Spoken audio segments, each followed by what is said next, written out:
Bismillahirrahmanirrahim. Alhamdulillahi Rabbil Alameen. Wassalatu wassalamu ala ashrafil Anbiya wal Mursaleen. Muhammadur Rasulullah sallallahu alayhi wa ala alihi wa sahbihi wa sallam. Tasliman kathiran kathira. Fama ba'du, my brothers and sisters, we spoke about the uh,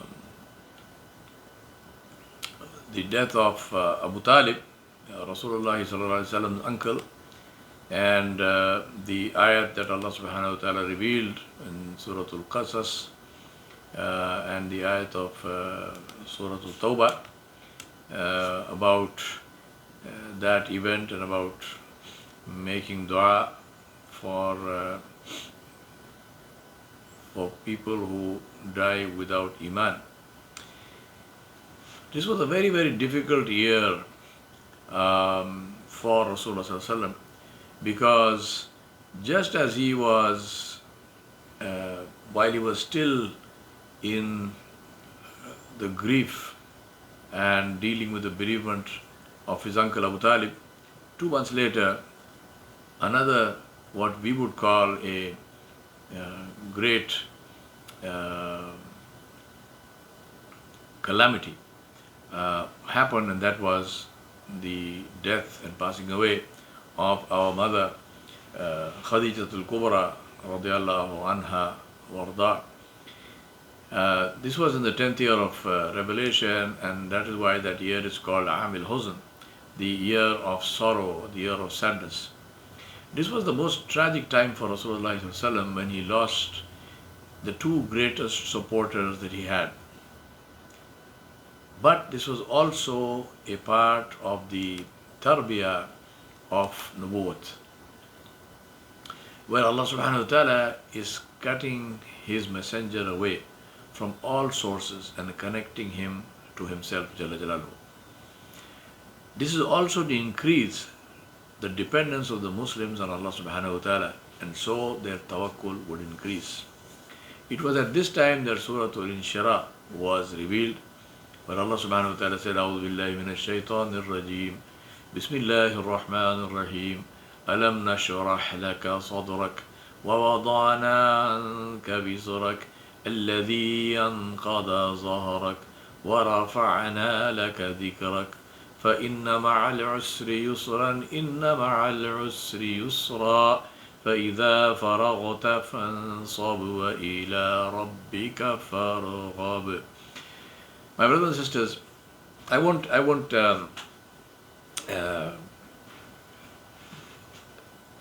recite the or read the translation of the surah. You know which surah this is. This is the surah after Surah Al-Duha, Surah Al-Inshirah or Alam Nashrah. And one of the things that Allah subhanahu wa ta'ala promises in the surah, and He promises that twice, is that there is ease. Ma'al usri yusra, with difficulty there is ease, with difficulty there is ease. And we ask Allah subhanahu wa ta'ala to enable us to remember this every time we are faced with any difficulty. This was the year in which also took place one of the greatest events, and greatest not just because of the physical aspect of it, of Rasulullah sallallahu alaihi wasallam going on an interstellar trip into what today we would call outer space, and far beyond that. It's not something that we can even conceptualize, because it's a multi-dimensional travel, which we know. When we are talking about space travel, you're not talking about multi-dimensional travel. You're talking about travel in the same dimension. Rasulullah ﷺ went in a multi-dimensional travel. What Rasulullah ﷺ did in Isra wal Mi'raj is something which we can understand conceptually if you've read anything about multidimensional theory, for example. If you read Michio Kaku's book Hyperspace, he doesn't allude to this because he's not talking about Isra al-Mi'raj, but he talks about the possibility, theoretical possibility of multidimensional travel. And then my immediate thought when I read that was how closely it applies to Isra wal-Mi'raj. Rasulullah ﷺ said about this, I was in the Hatim at night when I received a messenger, a visitor, who opened my chest and he removed my heart and he placed it in a basin of gold filled with faith. He washed my heart and put it back in my chest. Then I was presented with an animal which was smaller than a horse and bigger than a donkey. Anas bin Malik radiallahu anhu gave the name. He said that Rasulullah called this animal the Buraq. He took a stride, this animal took a stride as far as it could see. One stride. Jibreel told me to mount this animal and that he would guide me. He took me to Jerusalem, where I tied my mount at the gate of the masjid, which I entered and prayed 2 rakat. Rasulullah was the Imam, and the people who prayed behind him were all the Anbiya and all the Rasuls of Allah subhanahu wa ta'ala, all of them who had been sent into the world, all of whom, of course, who had passed away. Then Jibreel took me into the heavens. Jibreel knocked on the first of the gates. They said, "Who is it?" "Jibreel." "Who is with you?" "Muhammad sallallahu alaihi wasallam." "Was he given this mission?" "Yes." "He is welcome and his arrival is a pleasure." Rasulullah continued. He said, "I went in and I found therein my father Adam alayhi salam. Jibreel introduced me, I made salam, he returned the salam and said, 'Welcome to my pure son and the pure prophet.'" Now imagine this meeting. Subhanallah, what kind of feeling would that have given to Rasulullah sallallahu alaihi wasallam? How would he have felt meeting Adam alayhi salam, meeting his father and our father, the Nabi Adam alayhi salam. Jibreel salam then took Rasulullah sallallahu alaihi wasallam to the second gate, and the same conversation happened. And he said, I met, and these are the gates to each of the heavens, each of the dimensions that we are talking about. So at in the second heaven, he said, I met Isa and Yahya. I met Isa and I met Yahya. Isa alayhi salam and Yahya alayhi salam. I exchanged greetings with them, and salam and walaikum salam. The third heaven, he said, I met Yusuf alayhi salam, and Nabi sallallahu alaihi wasallam praised his beauty. He said he has been given half of the beauty of that Allah subhanahu wa ta'ala created in the earth. On the fourth heaven, he met Idris alayhi salam. In the fifth heaven, he met Harun alayhi salam. In the sixth heaven, he met Musa alayhi salam. When Rasulullah sallallahu alaihi wasallam moved or started to move ahead, Musa alayhi salam started to weep. So Rasulullah sallallahu alaihi wasallam asked him, "Why do you weep? Why are you crying?" He said, "A young man was given prophethood after me, but more of his people will enter Jannah than mine." And that young man is Muhammad sallallahu alaihi wasallam. In the seventh heaven, Rasulullah sallallahu alaihi wasallam met Ibrahim alayhi salam. He said, and then I was presented with Baytul Ma'mur. And this is, Baytul Ma'mur is mentioned in Surah Tur. Ibrahim alayhi salam was kneeling next to Baytul Ma'mur. And that is the symbolic end of the one who built the Kaaba. This is like the Kaaba on the earth. The Malaika make tawaf of this house. 70,000 Malaika visited every day, and any malak, any angel that goes to Baytul Ma'mur goes only once in its lifetime, never comes back. Now imagine how we should need to be thankful to Allah subhanahu wa ta'ala that Allah subhanahu wa ta'ala permits us to visit his house in the earth, the Kaaba, any number of times. Rasulullah said, the heavens above you are creaking. He said, the heavens above you, it's like a heavy man sits in a chair. The chair creaks. They are creaking, and they are justified in that because on every space of 4 fingers, right? Every space of 4 fingers, there is an angel in ruku or sujood worshipping Allah subhanahu wa ta'ala jalla jalaluhu. Now think about this, that we think, may Allah forgive us, there are people who think that when they are worshipping Allah, when they are making ruku or sujood, they think that they are doing Allah a favor. Allah does not need our worship. We do this for ourselves. Then to continue the story, then Rasulullah said, Jibreel alayhi salam took me forward until we reached Sidratul Muntaha. Now remember, all of these things are from Al-Ghaib. These are from the unperceivable. So we know what we have, we believe what we have, and we do not ask why and how. So Sidratul Muntaha is known there is a tree there. It's called the Lot tree. And of course, it is not the Lot tree as you can see in the world. It's whatever Allah subhanahu wa ta'ala has created. And that is the last boundary. And beyond that is the world of the afterlife, of the Akhirah. Rasulullah saw 4 rivers coming out from Sidratul Muntaha. And these 2, he said, one was the Nile, the other one was the Euphrates, and 2 rivers of Jannah. Now, about the size of these heavens, Rasulullah described them. He said the lowest heaven, the first heaven, compared to the next one is like a ring, like a finger ring in a desert. Imagine the ring in a desert. The first heaven compared to the second heaven is like a ring in a desert. The second heaven compared to the third heaven is like a ring in a desert. The third heaven compared to the fourth heaven is like a ring in a desert. The fourth heaven compared to the fifth heaven is like a ring in a desert. The fifth heaven compared to the sixth heaven is like a ring in a desert. The sixth heaven compared to the seventh heaven is like a ring in a desert. The seventh heaven compared to the kursi of Allah subhanahu wa ta'ala is like a ring in a desert. And the arsh of Allah subhanahu wa ta'ala covers all of this and more. Right? Look at the question of the size of some of these things. Rasulullah mentioned the 4 angels which hold the arsh of Allah subhanahu wa ta'ala, the hamal in the arsh. He said these angels are so massive. These are the creatures of Allah subhanahu wa ta'ala. We don't worship them, we worship Allah. He said that the angels are so massive that if a fast-flying bird takes off from the shoulder of the angel, it will fly for 500 years to reach the earlobe of the angel. This distance is so massive that a bird will take 500 years of flight before it can reach from here to here. Rasulullah went beyond this. After Sidratul Muntaha, Jibreel stopped there. He said to Rasulullah, you have been ordered to go ahead. Rasulullah said, are you not going to come with me like you came with me for the whole journey?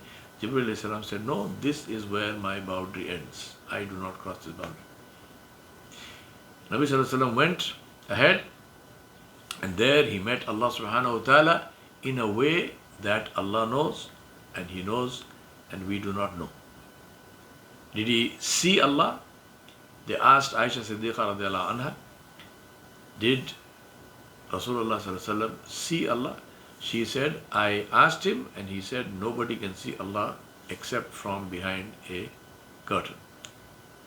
Now, when Rasulullah met Allah subhanahu wa ta'ala, whatever happened. Allah showed him what He wanted to show him. Allah said to him what He wanted to say to him.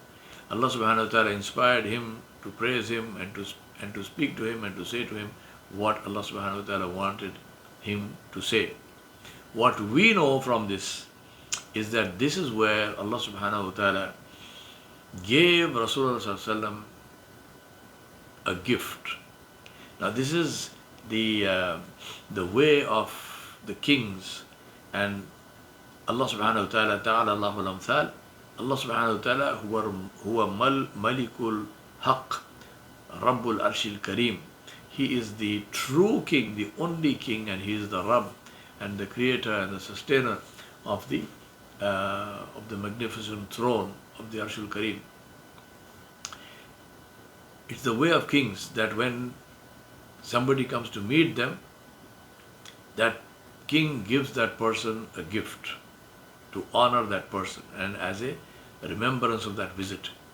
Allah subhanahu wa ta'ala gave Rasulullah a gift, and the gift was He gave him 50 prayers in every day. Now 24 hours, 50 prayers means every half hour, every 30 minutes, right? Rasulullah was delighted. He was very, very happy. He said, Alhamdulillah, every 30 minutes means what? Means that it is the opportunity to remain in the court, in the magnificence, in the presence of Allah subhanahu wa ta'ala 24/7. For one who loves Allah subhanahu wa ta'ala, what can be better than that? What can possibly be better than that? So Rasulullah said, I was delighted, I was very happy, I accepted this, and Allah subhanahu wa ta'ala gave me permission to leave, so I left. He said as soon as he came to the sixth heaven where Musa alayhi salam was, Musa alayhi salam stopped him. He said, what did Allah give you? Rasulullah said, Allah subhanahu wa ta'ala gave me 50 salah per day, 50 prayers per day, so I can be with him and my ummah can be with him, because this gift was for the whole ummah. Allah has opened the doors of his throne, of his darbar, of his audience chamber for my people. And my people have been given the opportunity to be in the presence of Allah subhanahu wa ta'ala 50 times every day. Musa alayhi salam said, no, hold on. He said, yes, this is a gift. Yes, you recognize it as a gift. But Musa alayhi salam said, take my word for it. I know your people, because I know people. Your people will see it as a burden. They will not see it as a gift. So go back to Allah subhanahu wa ta'ala and ask him to reduce this number. Now, Rasulullah was shocked. But Musa alayhi salam had this experience. And he was within quotes, in terms of experience, the senior. So Rasulullah took his advice. He went back into the presence of Allah subhanahu wa ta'ala. See how awkward that can feel, how awkward that can be. The king, Allah subhanahu wa ta'ala, Al-Malikul Haq, is giving you a gift and you are taking it back and you are saying, I don't want this, reduce this. I cannot bear this, reduce this. Allah subhanahu wa ta'ala is Rahman ar-Rahim. Allah subhanahu wa ta'ala reduced it. Rasulullah came back. Musa alayhi salam said, how much? He said 45. He said, no, go back. Ask for reduction. Now this went on until 5 prayers were left. Only 5. When he came back again, Musa alayhi salam said, no, still too much. Still too much. What did Musa alayhi salam know about us that we don't know? Think about this. He said, still too much. They will not do 5 prayers a day. They will feel that is too much. Rasulullah said, I am not going back. He said, I feel ashamed. I feel very shy to go back into the presence of Allah subhanahu wa ta'ala. I've already been back so many times. To go back again and say, reduce this, I will not do it. But this is where the graciousness, the generosity, the magnificence of Allah subhanahu wa ta'ala shows itself again and again. Allah subhanahu wa ta'ala said to Rasulullah, let them pray 5 times a day. But I gave them 50, so I will not reduce that reward. So they will pray 5 times a day, but I will give them the reward for 50 times. My brothers and sisters, this is the salah. This is the salah, which we think is so much of a burden. We pray 5 times and Allah gives us the reward of 50 times. This is the gift of Allah subhanahu wa ta'ala. Salah is an honor. Salah is a gift. Salah is not a burden. When will we understand this? Please, my brothers and sisters, please, have mercy on yourself. Do not treat the salah as a burden. And that same salah, Allah subhanahu wa ta'ala's bounty never ceases. That same salah, if you pray by jama'ah, in the masjid or with your family, with people, anywhere, if you pray, definitely in the masjid, but if you don't have access to the masjid, then you can do the salah elsewhere. The same salah, when you pray it with jama'ah, Allah subhanahu wa ta'ala gives you 27 times the reward. So you're getting 10 times the reward anyway. When you pray in jama'ah, you get 27 times the reward. Subhanallah. Then Rasulullah, now on this journey, Allah subhanahu wa ta'ala showed him many things. And we have many beautiful ahadith of Rasulullah's journey in Al-Isra wal-Mi'raj, uh, where he described all the things that he saw. Allah showed him the beauty and the magnificence and the glories and the luxuries of Jannah, and he also showed him the punishment of the hellfire. And he showed him the people who will be in the Jannah, and he showed him the people who will be in the fire. In some cases, actual people, the actual individuals, he saw them. In other cases, he saw people in the deeds that led them to Jannah or will lead them to Jannah, and the deeds that will lead them to Jahannam. We ask Allah subhanahu wa ta'ala to save us from deeds leading to Jahannam. So, Rasulullah after all of this, he returned back home. Now, all this happened in the period of just one night. And that also not even the whole night. It happened during the night. The actual period, in one hadith, Rasulullah said the chain of the door, when you unlock the door and you leave it, the chain like a pendulum, it swings. He said the chain was still swinging when I got back. Now it's very easy to understand, because when you are in multi-dimensional travel, time has no significance, time has no value, time has no effect. Right? So you cannot translate that whole journey in terms of earthly time. Time is restricted to the earth. It's one of the four dimensions in our four-dimensional world. We have the three dimensions of space and one dimension of time. This is our four-dimensional world. Rasulullah went out of this into as many dimensions as Allah subhanahu wa ta'ala took him. The seven heavens we just know, but beyond this we don't know. So time has no meaning in that whole context.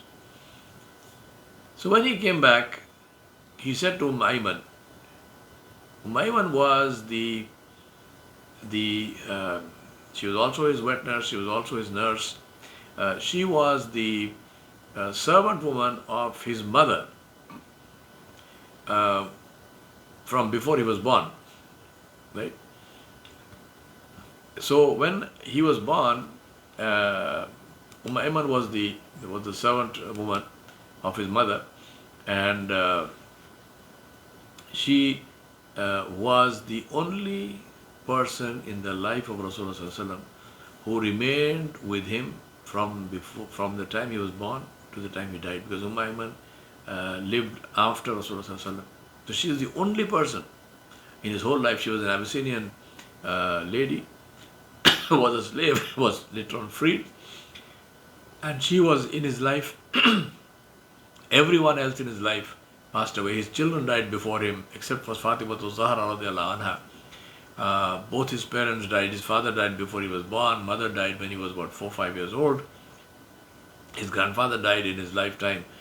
His uncle died. Everybody died in his lifetime except Ayman. And Ayman radiallahu anha was among the first of the Muslims, and she remained in the life of Rasulullah. She knew him. She was the only woman, the only person, the only human being who knew him from the minute he was born. She held him in her hands when he was born as a newborn baby, and she saw him when he passed away. So she was very dear to him.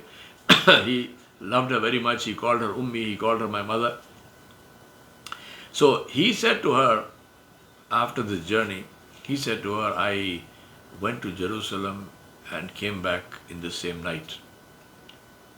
And she said to him, Ya Rasulullah, I believe you, but don't tell anyone about that. The people will not believe you. Rasulullah said, I have no discretion in this matter. He said, I have to tell them because my responsibility is to convey, and so I will tell them whether they believe it or not.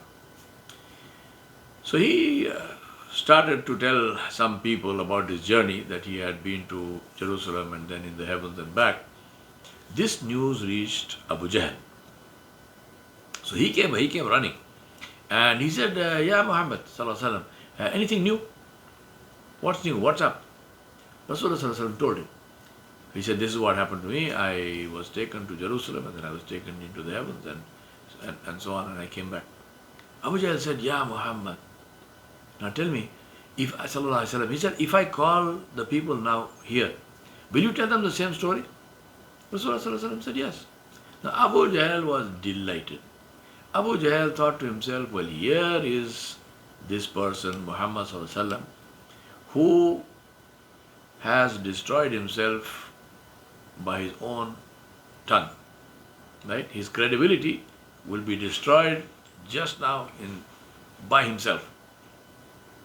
I have to do nothing. So he was delighted with the story. He called all the people. They came running, and all the Quraysh and others, they gathered them, and Rasulullah Sallallahu Alaihi Wasallam told this story. He said, I've been to Jerusalem and back last night, and this happened. The people they started clapping, and they were falling all over, laughing, and they mocked him and so on, including there were some Muslims in that group. They didn't mock and clap and so on, but their faith was shaken, terribly shaken.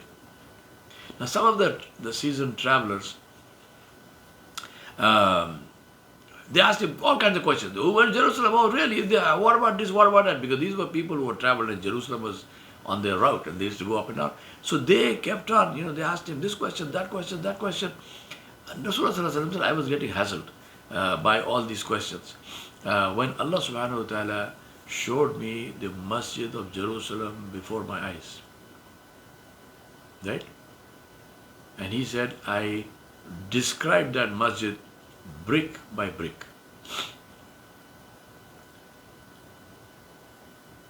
And they said, he described it accurately. On his way back from Jerusalem, Rasulullah said that he passed by a caravan of people from Mecca which had lost one of its camels. So he called out to them and told them where the camel was. Remember, he's flying, so he has this perspective from high. So he said, I called out to them and I told them where the camel was. So they could not see him because he was in a different dimension, but they heard his voice. Rasulullah said, I even descended and I drank some of their water. So he told them these details. He told the Quraysh about the drinking of the water, and he told them about the lost camel, and he told them about which camel in that caravan was carrying the water. Then the Quraysh, the caravan had not arrived yet, because Rasulullah's speed in this whole thing was, not something we can conceptualize. But the caravan was moving at its own speed. The Quraysh immediately sent out a rider to the caravan, which had not arrived, and they confirmed all these details. They said, yes, this is what happened. But despite that, all of this was not enough for the people to believe. And as I mentioned to you, some of the weak Muslims, they actually apostated. Right? They actually apostated when they heard the story as a result of this event, because it was so difficult for them to believe it.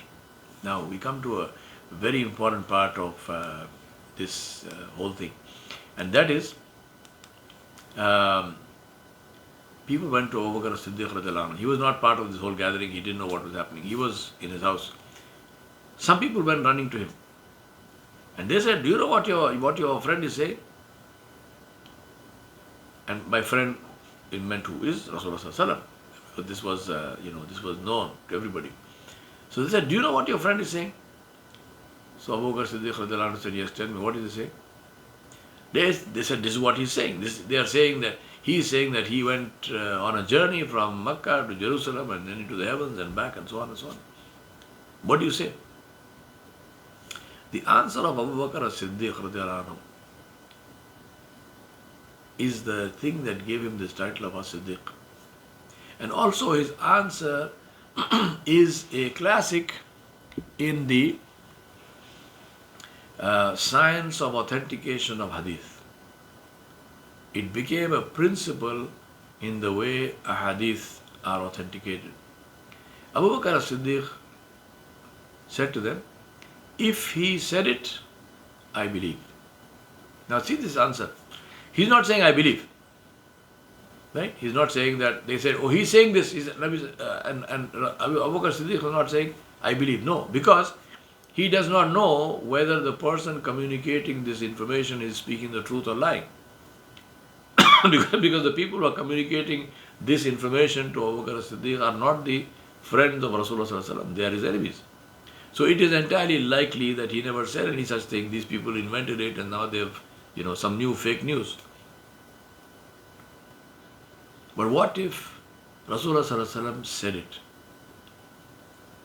Because it is by itself, it is very fantastical information. It is very, within quotes, unbelievable. It is very illogical. The question immediately comes, how can a human being fly from point A to point B? For example, if the same people, if they had challenged Rasulullah and said, okay, you are standing here now, fly from here to here, 10 feet away, he would not be able to do that. He would not have done it. Yet he's saying, I went from this point to this point, almost 1,000 miles journey, and then I went into the heavens and I came back.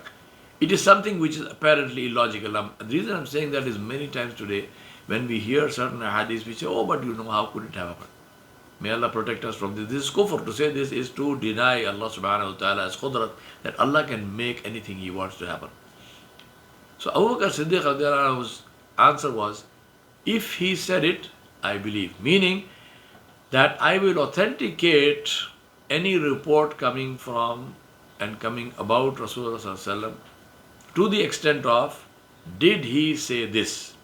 And if the authentication, if the answer is yes, he said it, then I will believe it whether or not I understand it, whether or not, within quotes, it makes sense, whether or not it appears to be logical to me, and so forth. Later on, somebody asked him, how can you believe this? How can you believe this? How is it possible? He said, we have believed things which are apparently, within quotes, even more impossible. He said, for example, we believe in Allah. Have you seen Allah? He said, we believe in the Day of Judgment. Have you seen the Day of Judgment? We believe in the Jannah and the Nar. Have you seen the Jannah and have you seen the fire? So he said, what is so difficult to believe? That when you believe in Allah subhanahu wa ta'ala, who is the creator and the sustainer and the maintainer and the protector of the entire universe, that if He wants, that He has the power to take one human being from point A to point B and bring him back, what's so difficult? What is so difficult? And that's why in Islam there is no blind faith. There is faith with evidence. What is the evidence? The evidence is the presence of Allah subhanahu wa ta'ala. When we believe that evidence, then we believe anything to do with Allah subhanahu wa ta'ala. وصلى الله على نبي الكريم وعلى آله وصحبه أجمعين برحمتك يا أرحم الراحمين.